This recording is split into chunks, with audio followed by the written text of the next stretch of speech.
And you might think, well, you never get messages from God. It's like, yeah, actually you do. It's your conscience. And that pesky little thing doesn't exactly do what you want it to do. It tends to upbraid you on a fairly regular basis and remind you of your various idiocies and inadequacies. And you might think that that's you speaking, but then you might ask, well, why does it tell you things you don't want to hear then? And why can't you control it? And those are both extraordinarily good objections. And the what would you call it? The equation of conscience with the God within, let's say, isn't something I've just invented either. There's a very pronounced and profound thread of Catholic thinking in particular that identifies the conscience with the voice of God within. And it's an idea that emerges in the Old Testament with the prophet Moses. And who's the prophet? He appears with Christ when he's transfigured on the mount. It's Moses and Elijah, who is the first person to posit that God is not in nature, but is the still small voice within. Right, so that's what comes to Jonah. And it says, just what the conscience always says, that you have to go do something you'd rather not do. You have to admit something you don't want to do. You have to undertake some remedial action that you don't want to undertake. You have to atone for your bloody sins, and sometimes for the sins of other people. And so the voice comes to Jonah and says, you know, there's a city some distance from you, Nineveh, and it's full of your enemies. And so the people of Nineveh are the historical enemies of the Israelites at that time. But despite the fact that it's a city of your enemies, I want you to go there, because I'm not very happy with the Ninevites. They've wandered off the pathway, and I'm feeling like giving them a good smiting, and if they don't straighten up, there won't be any of them left. And I'm sort of, deliberating about whether or not my choice in that regard is acceptable, and I thought I might send you there just to see if they'll straighten out. And Jonah thinks, yeah, I don't think so, buddy. First of all, I just soon see them go to hell in a handbasket, because they're my enemies and they're the habitual enemies of the Israelite people. So why would I give a damn if they live or die? And since they're my enemies, it might be better if they burn in hell for all I'm concerned. So no, I don't think I'm going to go there. And there's 150,000 of them and one of me, and I'm their enemy. And so why? This sounds like a very bad strategy as far as I'm concerned. And so Jonah does what people always do, and he thinks, I think I'll just hightail it in the other direction, which is exactly what you do when you're called upon to say something that you bloody well know you should say, and you don't. And furthermore, you also think in your pride and foolishness that you can get away with it, and you can't, because you never get away with anything. So, and if you think you do, that's that same voice of pride telling you that you are capable of bending or twisting the fabric of reality itself without it snapping back and taking you out. And that is not a wise thing to think. Anyways, Jonah hightails it in the other direction. He takes a boat and he's off to parts unknown. There's no damn way he's going to Nineveh. And so what happens? Well, Jonah is called upon to speak, and he doesn't. And so his life starts to destabilize, as yours will if you're called upon to speak and you hold your tongue. And so the waves rise and the wind blows, and the ship that's Jonah's on, which is the ark or the ship of state, you can think about it either way, is now in danger. And that's exactly what happens to the ship of state when the people who are on board it refuse to say what they have to say and run away instead. And so the waves rise and the wind blows and the ship is in danger, and the sailors, a rather superstitious lot, think, there's probably someone on this boat who isn't quite right with God. And that's a pretty good thing to think, actually, when your shopkeepers are starting to lock up your ice cream because the thieves come in the night to steal it, which seems to be what's happening in New York right now, and you think that the waves are starting to rise and the wind is starting to blow, and maybe that's because people aren't saying what they have to say. And so Jonah is asked by the sailors, is everything okay with the God you worship in you? And Jonah, who's still a relatively honest man, says, well, no, as a matter of fact, I had a direct commandment from Yahweh. And they say, well, who's this Yahweh? And he says, well, he's the creator of the entire universe, which makes him first and foremost among the gods, and the sailors are pretty short-circuited about this because they're worshiping these low-level gods who are maybe in charge of like the local tavern or something, and now they've come up with Yahweh, and he's like king of the universe, and now you have Jonah who defied a direct commandment, and they think, well, that doesn't seem like a very good idea if you actually believe in this guy. And nonetheless, the sailors are even pretty good guys, and they try to make for port so they don't have to throw poor Jonah overboard, but it's God they're dealing with, creator of the universe, so the waves just get bigger, and that's just not so good. And finally they think, all right, throw him overboard. And so he's overboard, and so what's the moral of the story there? It's like, keep your mouth closed when you have something to say, and let the cat take your tongue when it asks to, and you'll end up drowning in the briny deep. And you think, well, that's pretty harsh. It's like, no, that's nothing. I mean it. That's nothing. If you think that danger of death is the worst thing that can happen to you, if you walk off the straight, narrow path, you know nothing about life. There are things that are far worse than death. And if you have even the least bit of familiarity with the catastrophic history of the 20th century and all the brutality that went along with all the silence and lies, you'd know perfectly well that death is one of the things you have to fear the least. And so what happens to Jonah? He's drowning away. That's pretty miserable, but that's nothing. The beast comes up from hell itself, right, and takes him in its mouth and pulls him down to the depths. And you might say, well, what are the depths? What's this whale? It's the jaws of hell. Well, and how do you know that? Well, he's there for 3 days. It's the same 3 days that Christ spends harrowing hell. It says in the story of Jonah that it's a beast from hell. That's a hint. The parallels are there as well as the direct representations, and it's part of the standard mythological landscape. And what it means is that, look, if you fail to say what you have to say when it's your turn to talk, it isn't just your life that you're putting in danger. It's the entire bloody social contract.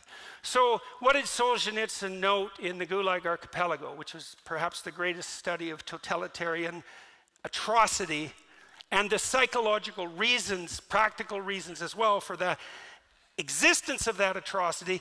Solzhenitsyn's conclusion was, a totalitarian state isn't a dictator oppressing the freedom-loving masses. That's a fool's vision of the world. It's the universal grip of the lie on every soul, every single one. Not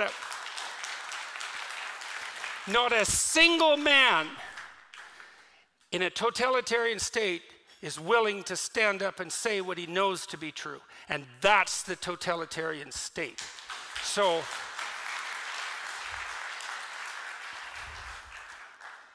what happens if you don't say what you have to say? Well, then you go to hell and you take everyone you love with you. And that's what happens. And then I'll close with this. And that's not like some story. It is some story.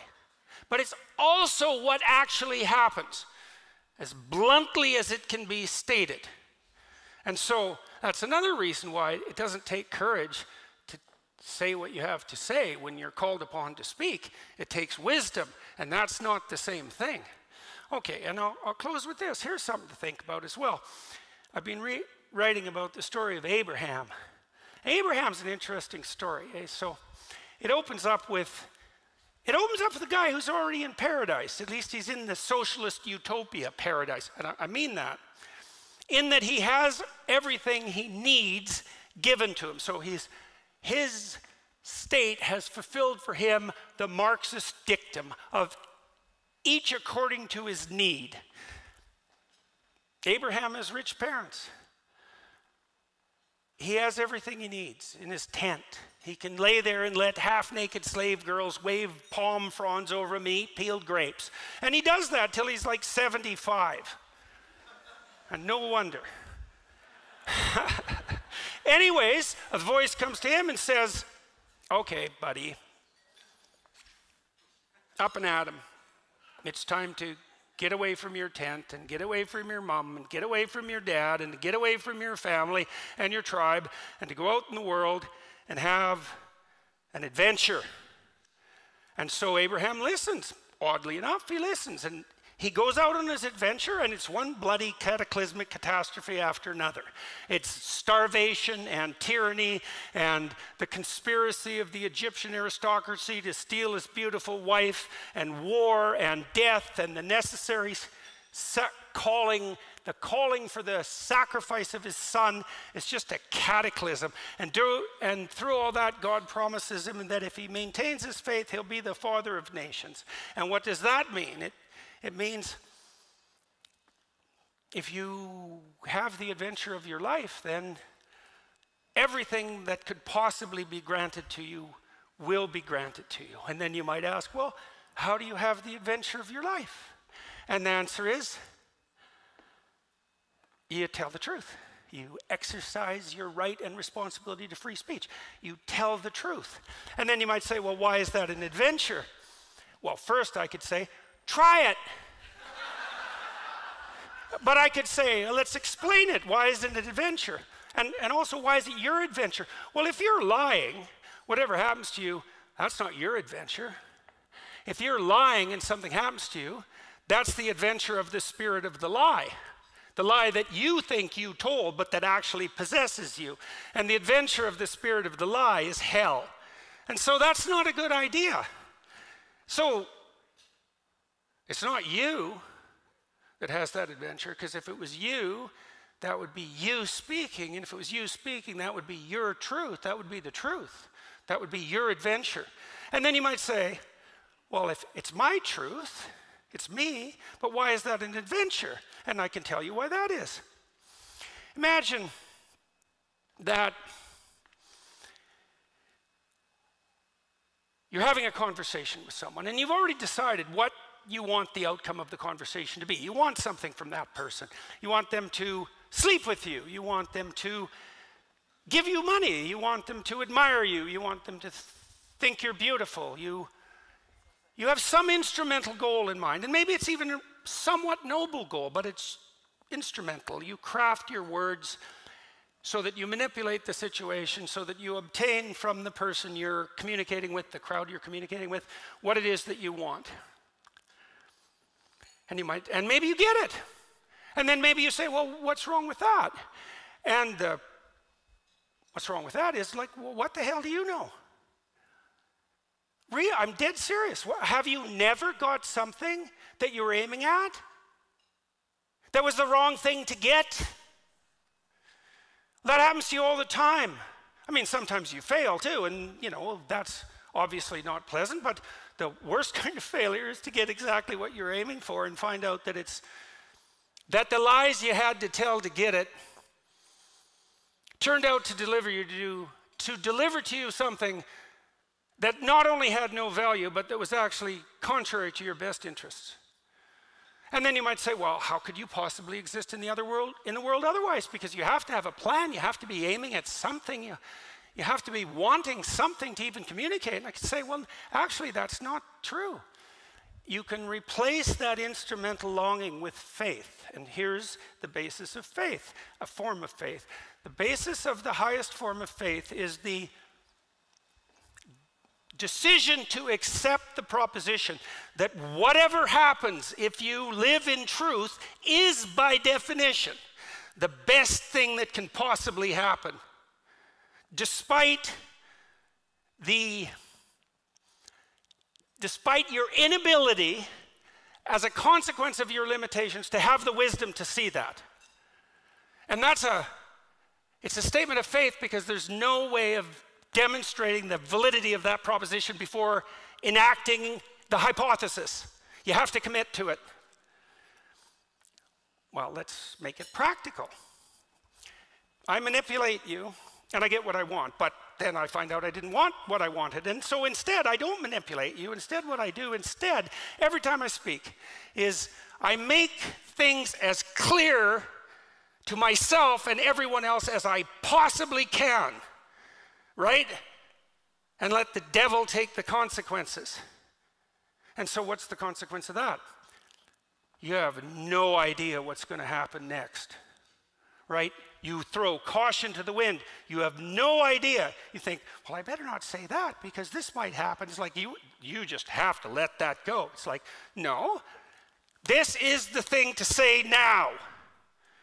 And whatever happens, bring it on. Well, that's an adventure, right? That's an adventure. And if you do it enough, then you have the adventure of your life. And then, if you have the adventure of your life, it's so bloody interesting and so engaging and so exciting that it justifies the misery of your existence.